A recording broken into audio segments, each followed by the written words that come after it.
Hello and welcome to this week's LOLC Securities Weekly Market Roundup. I am Megara Vijayamana. And I am Tharanu Amarasekara. This is the sound of profitability. Sri Lanka's central bank has added back billions of dollars lost to the EPF in 2022 and also maintained the real value of the fund in 2023 and 2024 then by maintaining a quality known as store of value.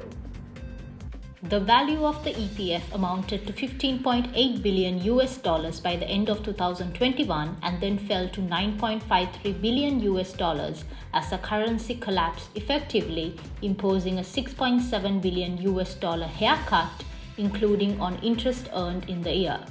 The US dollar is considered a currency which has better store of value of deferred payment qualities compared to countries with flexible inflation targeting which debase money.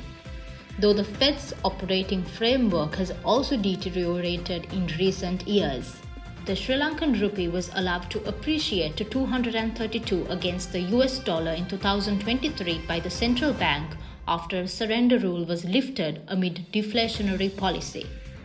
A high-level delegation from the government of Sri Lanka will be traveling soon to the United States to conduct direct discussions with US trade representatives, and this is after the Trump administration enforced a very steep 44% tax on exports from Sri Lanka.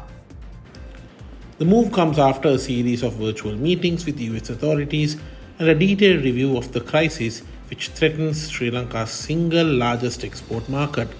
EDB Chairman Mangala Vijayasinghe confirmed this visit, noting that the final composition of the delegation is still being finalized.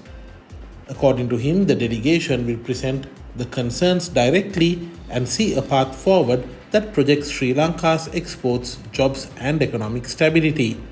Vijayasinghe further said that the move comes after President AKD appointed a special committee that was formed to examine the full implications of the US tariff decision and propose urgent countermeasures. He further said the discussions so far have covered both the economic reasoning behind the US tariff move and the wider implications for developing countries like Sri Lanka. The US accounts to about 25% of Sri Lanka's total exports. The apparel and textile industry in particular faces significant risk. According to the central bank, the country's manufacturing and services sector in March expanded, according to the Purchasing Managers Index. The manufacturing PMI recorded an index value of 63.9 in March 2025, marking the highest value in 4 years. This expansion was attributable to positive contributions from all sub-indices, with month-on-month expansions reflecting a continued expansion in manufacturing activities driven by the strong seasonal demand.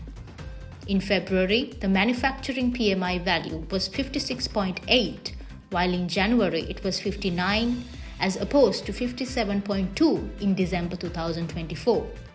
Most of the survey participants, particularly within the food and beverages, textile, and wearing apparel manufacturing sectors, were the main contributors to the growth in the overall index, driving sharp expansions in the new orders and production sub-indices.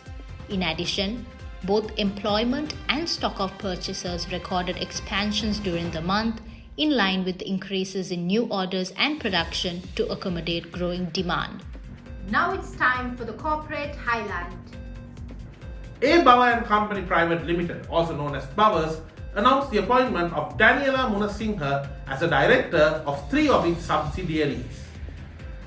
With over 25 years of experience in luxury hospitality, inbound tourism and hospitality education, she brings a wealth of knowledge, leadership and vision to strengthen and elevate Baurs' presence in the travel and hospitality sector. Ms. Munasinghe's career includes significant contributions to renowned hotel chains such as Hilton, Fairmont and Marriott.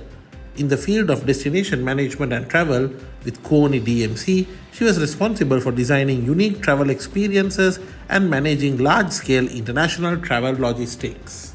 Here's Tharindu with the ESG update of the week. In this week's ESG update, we have sustainable mobility in focus. European aerospace giant Airbus has shared a new design for their fully electric hydrogen-powered zero-E aircraft which is based on hydrogen fuel cells. The single-aisle plane now has 4 engines rather than 6, each powered by their own fuel cell stack. The reworked design comes after the news that the Zero-E will be in our skies later than Airbus had hoped. The plan was to launch a zero-emission aircraft by 2035, but now the next generation single-aisle aircraft is slated to enter service in the second half of the 2030s. And here's Megara with the international update of the week. US President Donald Trump slammed Federal Reserve Chief Jerome Powell over not cutting rates and threatening him over termination. Juggling with an ample reserve regime and claiming inflation was transient, Powell delayed rate hikes until early 2022, ignoring warnings from classical economists that money supply developments pointed to record inflation, and this may have helped boost public discontent to bring Trump to office. The social media tirade came shortly after Powell made a speech saying the economy appeared to be slowing in the first quarter. He further mentioned that a surge in imports ahead of the tariffs would also statistically dampen growth in the first quarter. And that's it for this week's LOLC Securities Weekly Market Roundup. No matter what investment decision you make it with the right intent. We will meet you in a brand new week.